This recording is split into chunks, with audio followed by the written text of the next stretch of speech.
Hello and welcome to the April 25th edition of This Week in South Carolina in Session. I'm Gavin Jackson outside the State House here in Columbia. Well, it was somewhat of an interesting Wednesday up here at the State House, not too long, but we did see some activity on several items. And I want to tell you before we get into our top story, which is about the SCE&G ratepayer reduction situation, I want to let you know that towards the end of the broadcast we do have some information about legislation dealing with dismemberment abortion activity on the Senate floor, and also a bill dealing with vulnerable adults and some new legislation that is now going to the governor. So I want you to stay tuned for those at the end, but right now we're going to get right into what we saw in the House today, which is what we've been waiting for several days now, which is them dealing with the SCE&G ratepayer reduction bill S954. Now, there was a lot of discussion about what the House was going to do, whether they were going to concur with the Senate amendments, which would have reduced that 18% nuclear surcharge to 5%. That's what the Senate did, and that would reduce SCE&G ratepayers' bills by 13% a month. However, the House had previously passed that bill saying they wanted no more of that nuclear surcharge, so they wanted to get rid of the entire 18%. And today they stood by that vote and said to the Senate, no, we do not want any nuclear surcharge, not even 5%, we want 0%, because that's also what the governor wants too.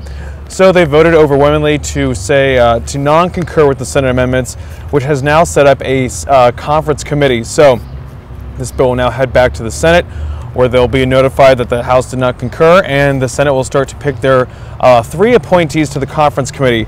That includes an appointee from Senate President Pro Tem Hugh Leatherman, Senate Judiciary Chairman Luke Rankin, and Senate Majority Leader Shane Massey. The House will also pick 3 conferees by the House Speaker Jay Lucas, including 1 Democrat. Those 6 conferees will meet together and hash out a compromise going forward, and we don't know what that compromise will look like, but there's a possibility that this could just be theatrics.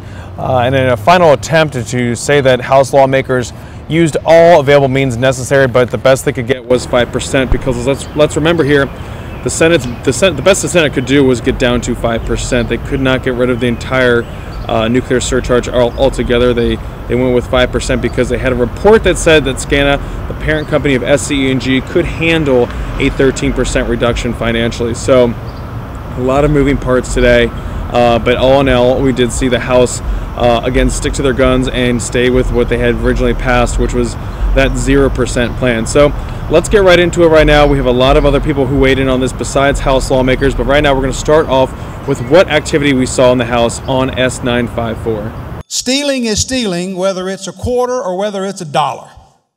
0 is the answer. And so, ladies and gentlemen, I stand before you today to ask you to join me in rejecting what the Senate has sent, that we non-recur in S954, and we send it back, and we have a conference committee. This keeps our pledge to the ratepayer. It allows us the opportunity to meet with the Senate, and we know that if we concurred today, the ratepayer is still on the hook, and the governor is going to veto it. What else have we learned during these commission talks? We learned that things were done by the executives at SCANA and SCE&G that were criminal. I've joined this body in asking the Attorney General of South Carolina to open a criminal investigation on the executives at SCANA. I've asked the federal government, the U.S. Attorney's Office, to do the same thing. The Senate sent us something that says, hey, we will allow SCANA to continue to collect on a nuclear premium at 5%, even though I've asked for a criminal investigation. Are we going to reward the criminal acts of SCANA? I went to the Senate. I spoke with the senators. And yes, they might be being disingenuous with me, but I believe them that there's enough support there to override a veto from the governor, who I think was extremely premature for him to come out and say that early on, and to, obviously back himself in that particular corner, not knowing where this entire debate was ultimately going to go. So, that's where I'm at. I think that truly, if we're going to get relief for the customers of SCE&G this year until December, then I certainly think that our best opportunity to do that is to simply concur. And I don't fault anyone for making the decision that they truly believe we can get to zero. If you truly believe that we can get to zero, then I understand your vote. Absolutely. And I hope you're right. And that's what I'm going to leave you with. I hope I'm wrong. Ladies and gentlemen, I will stand before you right now today and say I'm praying that at the end of the day, I'm wrong. I'm praying that our conferees can go to the Senate and can convince the senators to adopt zero and to pass that as a conference report and give ultimately the people we represent and the customers of SCANA 18% reduction on their bills through December. I hope I'm wrong. But if I'm not wrong, then that means we're missing the opportunity right now to give them 13% relief through December. Like we said, other people outside of the House chamber weighed in on what was happening with nuclear utility reform bills, as well as S954, that bill that would reduce the SCE&G customers' rates. We saw Governor Henry McMaster weigh in before the House vote, and also after. Here are his comments before, and he also praised the House afterwards in a statement. So here's him before. There are a lot of legislative games being played in the legislature right now. There are a lot of conversations going back and forth, but none of that can obscure the fact that the people, the customers, the ratepayers who bought power from SCANA had no choice but to pay that 18%. They paid their money, and they are obligated under law to keep paying it, even though the nuclear reactors for which the money was taken up are not going to be built. If those reactors are not going to be built, then those people who paid their money in ought to get their money back, and they should not pay a penny more. So the only good number is zero. And also in the Senate, we saw very heated lawmakers discussing Senate in action. We saw Senator Tom Davis, a beautiful Republican, and Senator Mike Fanning, who's a Democrat, who represents the Fairfield County District, which is home to the failed VC Summer nuclear project expansion. That was a joint project between SCE&G and Santee Cooper. $9 billion failure right there. That is in his backyard. So he's definitely trying to get some sort of resolution this session, as well as the House lawmakers who are up for re-election this year and want to go back to their districts. Remember, there are 700,000 SCE&G customers in the state of South Carolina, and they are represented by lawmakers, House lawmakers, and Senate lawmakers. But House lawmakers are up for re-election this year, and it's hard to campaign on the campaign trail by just blaming the Senate for not doing anything. So even more pressure on that conference committee. But we did see Senator Tom Davis and Senator Mike Fanning have a little back and forth today on the Senate floor, and it really centered around Judiciary Chairman Luke Rankin's Judiciary Subcommittee, which has several bills dealing with utility reform that the House has passed over to them that has not seen any hearings on these bills. There haven't been any hearings on them, and there hasn't been much activity on them either.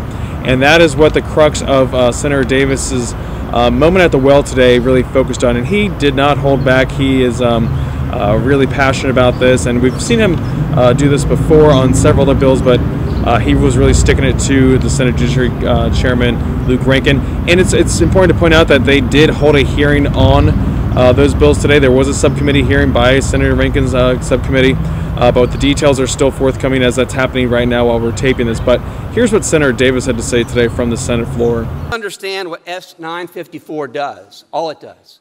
It extends by about 5 or 6 months the deadline that PSC has to pass on the proposed merger with SCANA and Dominion, and it contemplates a partial reduction of the Base Load Review Act as it pertains to rates being charged.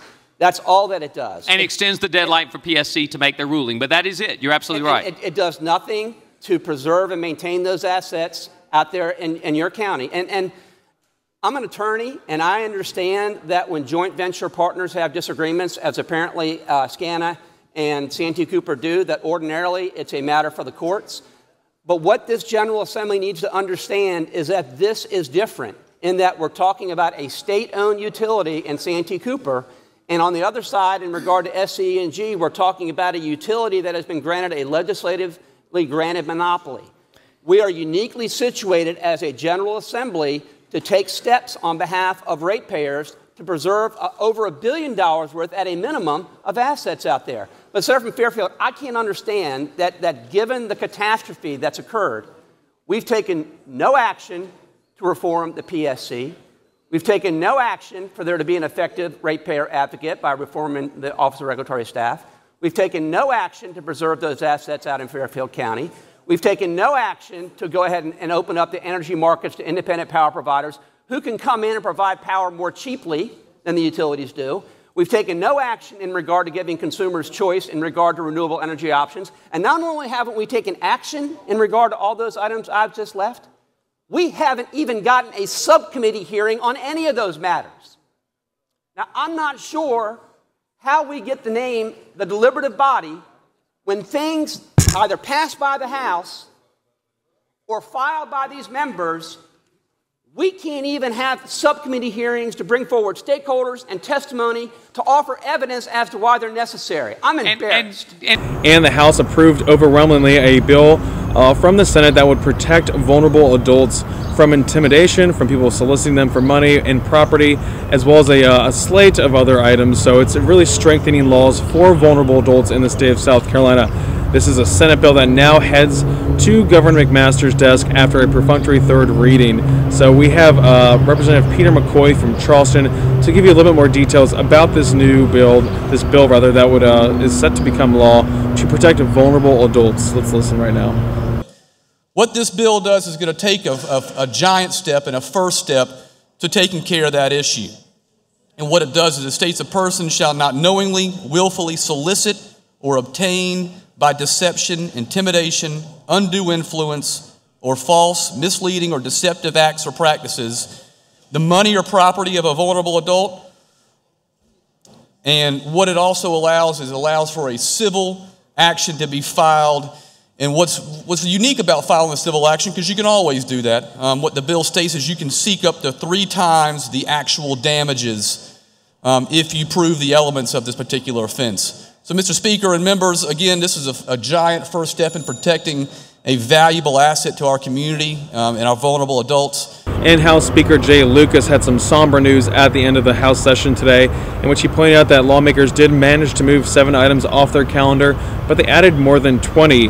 And he admitted that they will not have enough time to deal with all those bills before the end of session on May 10th, which is sine die. So we're like 7 days away from that right now, so a lot might be left to die on the vine there, because any bill that is not passed by the end of this session will not be carried over and will need to be reintroduced next January.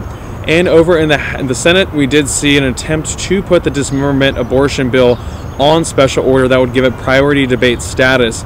And in order to do that, you need 2/3 vote, which is about 30 senators voting for it. We only saw 26 senators vote to put the dismemberment abortion bill on the calendar. Again, this would ban dismemberment abortion.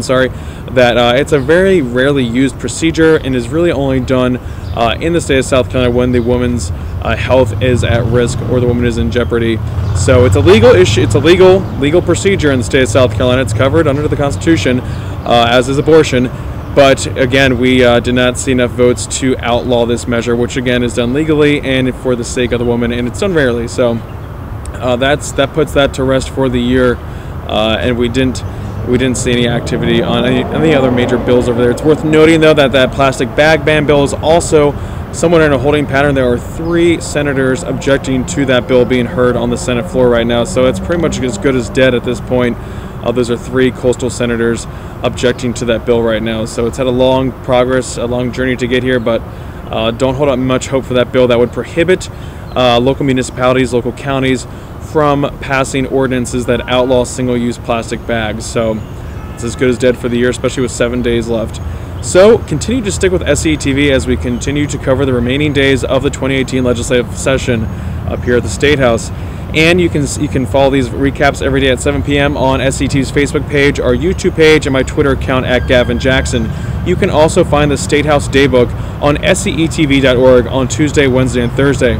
Right there, we put all the meetings, all the schedules, all the news and everything else, all the resources you need to navigate the State House, because we know it's pretty complicated up here. We get lost a couple of times too. But it's all there on one page on scetv.org for you to find out what's going on up here. And listen to State House Week with Russ McKinney on South Carolina Public Radio, as well as daily news broadcasts on South Carolina Public Radio. Russ McKinney's State House Week, you should know, airs every Friday, so be sure to tune in. You can also listen to the South Carolina Lead podcast, in which I sit down with lawmakers. Lawmakers want to be on the show. We sit down with journalists to talk about what's been going on at the State House and other top issues they've been covering. We go behind the headlines to give you insightful knowledge about what's going on at the State House, as well as the campaign trail, since that's heating up ahead of the June 12th primaries, which will be also bringing you a lot of coverage of once we wrap up here on May 10th. I'm Gavin Jackson for SCE TV at the State House in Columbia.